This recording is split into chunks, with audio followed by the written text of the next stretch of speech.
Reuters, 10th of October 2023, the Middle East crisis puts China's financial-based diplomatic push to the test.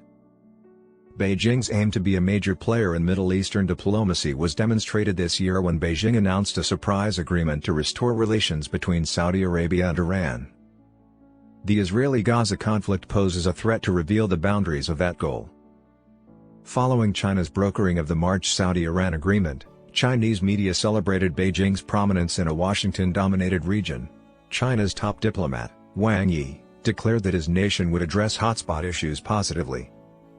However, China's reaction was subdued following the coordinated attacks by the Islamic organization Hamas that resulted in the deaths of over 900 Israelis.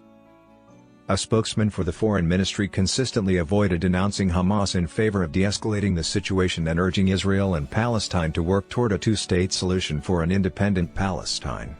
Xi Jinping, the leader of China, has said nothing about the matter. According to Bill Figueroa, an assistant professor at the University of Groningen in the Netherlands and an authority on China-Middle East relations, it pokes a hole in the type of propaganda of China being this kind of massive player in the Middle East. U.S. and Israeli officials have criticized China's neutrality, arguing it betrays Beijing's promises to be an impartial peace mediator in the region. Analysts claim that this is not surprising, given China's historical backing for the Palestinians and its rivalry with the United States. The escalating war between Israel and Hamas puts its diplomats in a challenging position. Chinese diplomacy has historically been risk-averse. China expresses grave concern over further escalating the Israeli-Palestinian conflict and calls on all sides to swiftly end hostilities. A spokesman for the foreign ministry, Wang Wenbin, stated on Tuesday that China is prepared to keep lines of communication open with all parties and to work tirelessly to bring about peace and stability in the Middle East. Sensitivity to Palestine.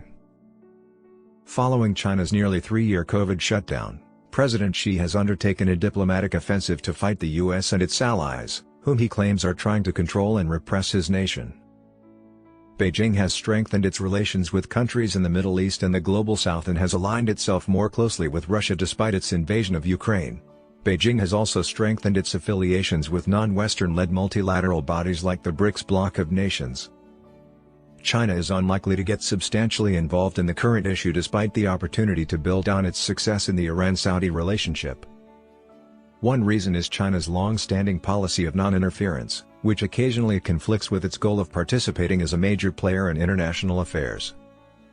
According to Steve Tsang, director of the SOAS China Institute in London, China under Xi Jinping wants to be recognized and revered worldwide, including in the Middle East, but in the end, it is unwilling to go to the lengths necessary to tackle the complicated regional security concerns. It goes for the low-hanging fruits and stops there. China has prior experience in Israel-Palestine matters.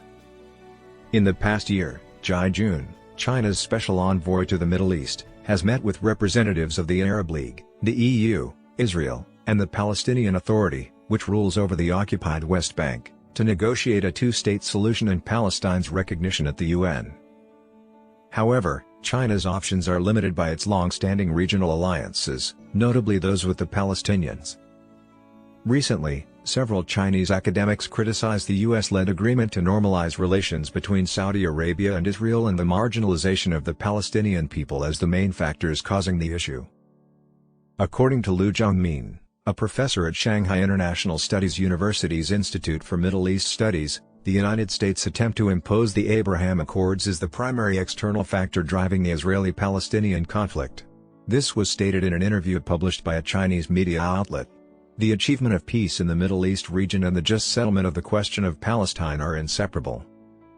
A restriction on risk taken. Due to Hamas, criticism of China's relations with Russia and Iran may be strained. Who are the allies of China in this conflict? Yun Sun, director of the China program at the Stimson Center in Washington, stated that although the identity of Hamas's sponsor is unknown, it is most likely China's partner or partners.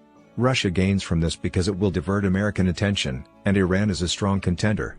China's condemnation of the incident implies it must act if and when the perpetrator is identified.